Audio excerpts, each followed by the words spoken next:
What is going on, everybody? I'm back with another video, and today I am reviewing the 6th Harry Potter film, Harry Potter and the Half-Blood Prince.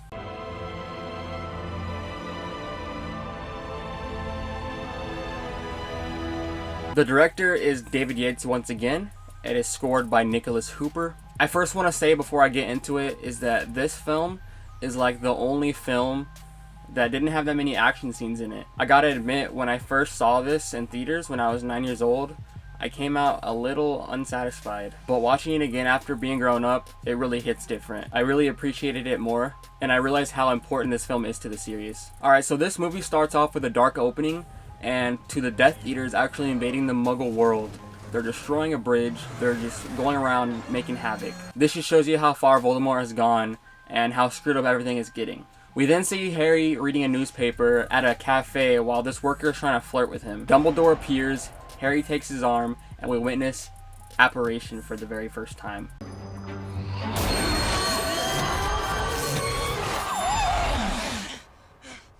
Apparition is a magical form of transportation in which the user can transfer from one place to another. This is not like a portkey, as this is actually a skill that you can learn. They apparate to a village called Budleigh Babberton, where they meet an old friend of Dumbledore's, Horace Slughorn. He's also a retired potions professor from Hogwarts. Slughorn loves to have close relationships with powerful, unique, and famous witches or wizards. Dumbledore knew this, and he figured Slughorn would want to come back to Hogwarts because Harry is there. You'll find out later on Slughorn is a big part of this movie. He then apparates to the Weasley home. Harry sees Ginny through the window and gives her this look like he has feelings for her. But hey, it's great to have the whole gang back together again. Snape is revealed to be a Death Eater in this movie. Crazy, right? And he makes an unbreakable vow to follow through with the Dark Lord's wishes if Draco Malfoy fails to do so. Meanwhile, Fred and George created their own joke shop located in Diagon Alley. It is called Weasley's Wizard Wheezes, and there's this funny scene. How much for this? 5 galleons. How much for me? 5 galleons. I'm your brother. 10 galleons. After Harry, Ron, and Hermione leave the joke shop, they see Draco Malfoy going into an old antique shop in Nocturne Alley. They start trying to see what's going on, but then the curtains get closed. Harry is convinced Draco Malfoy is a Death Eater, and then he goes on trying to tell Hermione and Ron. Later on the Hogwarts Express, Harry puts on his invisibility cloak, and he tries to eavesdrop on Malfoy. This turns out to be a bad idea, because once they arrive at Hogwarts, Draco stays on the train and finds out Harry was hiding. Didn't Mummy ever tell you it was rude to eavesdrop, Potter? He petrifies him and kicks him in the face, leaving him there. Luna thankfully shows up with her iconic Spectra specs and is able to find Harry underneath his cloak, and also attempts to fix his broken nose. Harry and Ron show up to potions class a bit late, and they each have to grab a book from the cabinet. One is old and worn, the other is in perfect condition. And that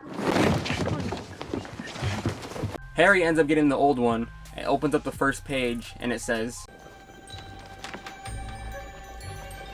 they have to create a potion in class, and this book that Harry got happens to have all the correct instructions. His reward for being the only one successfully making the potion is 1 dose of Liquid Luck. Liquid Luck is a magical potion that makes the drinker lucky for a period of time, during which everything they attempt will be successful. Dumbledore then summons Harry to his office and shows him a memory vial from when he first met Tom Riddle. I can make things move without touching them.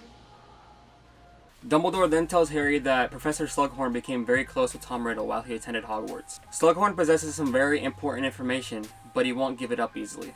Therefore, Dumbledore asks Harry to form a closer bond with Slughorn. We get to actually see Quidditch again, as it was skipped in the last 2 movies. Ron and Ginny join the team. Ginny actually shows some personality for once. Shut it! There's also this girl named Lavender Brown, and she has a crush on Ron throughout the whole movie, and she's so annoying and creepy. Hermione is also throwing some hints at Ron in this movie that she likes him after she sees Ginny and Dean Thomas kissing. I'd like to leave. What? You can't be serious. That happens to be my sister. So? What if she looked over here and saw you snogging me? Would you expect her to get up and leave?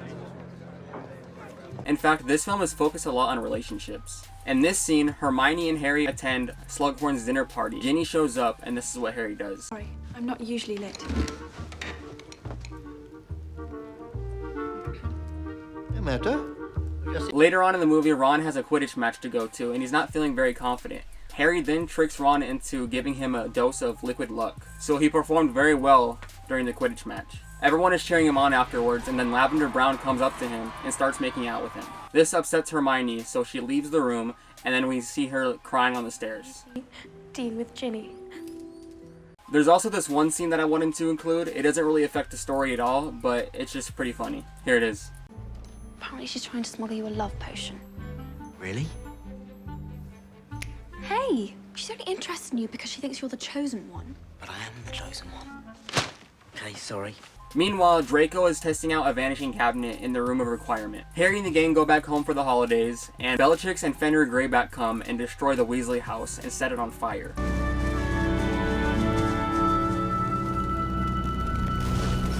Dumbledore tells Harry that he needs to get a piece of information out of Slughorn about his memory with Tom Riddle. Apparently the one that they have is tampered with and edited. Then there's a scene where Harry is talking to a fellow student at Hogwarts. Her name is Katie Bell, and she was cursed earlier in the movie by Draco Malfoy. Malfoy shows up in the background and makes eye contact with Harry, then suddenly turns around and starts walking really fast, which is very suspicious. Harry ends up following him and leads them to the boys' bathroom. Harry tells him that he knows what he did. Malfoy then turns around and starts casting spells at him. Harry then uses a spell called Sectum Sempra, which he's never heard before or used, but he saw it in his potions book.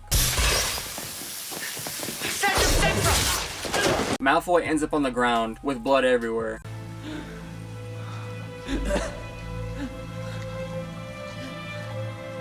Leaving Harry a bit shocked. Snape comes and starts healing him. Ginny then tells Harry that he needs to get rid of the book and that it's dangerous. So they go to the room of requirement. She tells him to close his eyes and she hides the book. Then she kisses him. As Harry is starting to realize it's very hard to get the important information out of Slughorn, so he decides to take his dose of liquid luck to see if he can get it out of him that way. It's hilarious to see the way Harry starts acting. Got a really good feeling about Hagrid's. I feel it's the place to be tonight. Do you know what I mean? No. Hi. He goes down to Hagrid's and sees that Hagrid is mourning the death of Aragog, his old pet Acromantula. Hagrid then says that spiders are misunderstood creatures and that it's the eyes that must unnerve some people. Then Harry adds, Not to mention the pincers. Harry is later on able to convince Slughorn to give him the original memory with his encounter with Tom Riddle. Harry takes this memory vial to Dumbledore, and he realizes that Tom Riddle discovered what Horcruxes are. A Horcrux is an object that someone can place a piece of their soul within to attain immortality.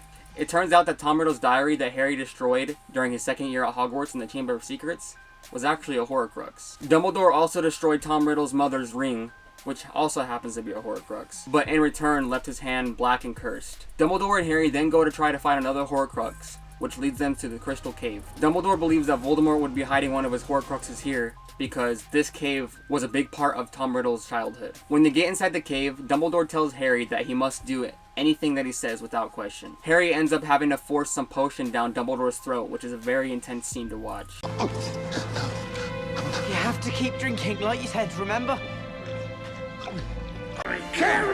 He is then attacked by these creatures called Inferi. One of them pulls Harry into the water, but then Dumbledore, being the badass that he is, gets them all away. They then apparate back to Hogwarts, and Harry is told to stay downstairs while Dumbledore stays on the astronomy tower. Bellatrix and two other Death Eaters then arrive at Hogwarts via Vanishing Cabinet. Draco Malfoy then confronts Dumbledore and threatens to kill him. Dumbledore doesn't think Draco has the balls to do this. Severus Snape arrives, and well... Please. Avada Kedavra.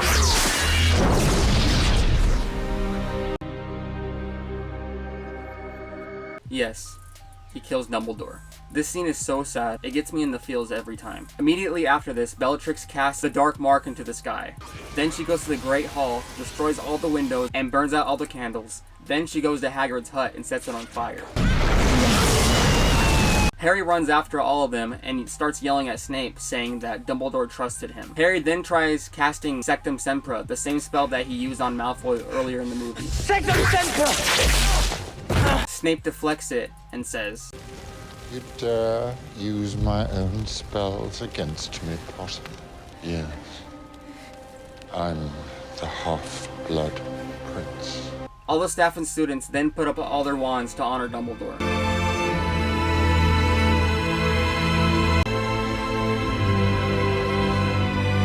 A very powerful scene. At the end of the movie, you see Harry, Ron, and Hermione all on top of the astronomy tower, and they agree to go searching for Horcruxes to finish what Dumbledore started. They also realized that the Slytherin's locket that Harry and Dumbledore found in the cave was a fake, and that the real one lies with someone with the initials RAB. As this movie comes to a close, you see Fawkes the Phoenix fly away from the castle, as Dumbledore is no longer there for him.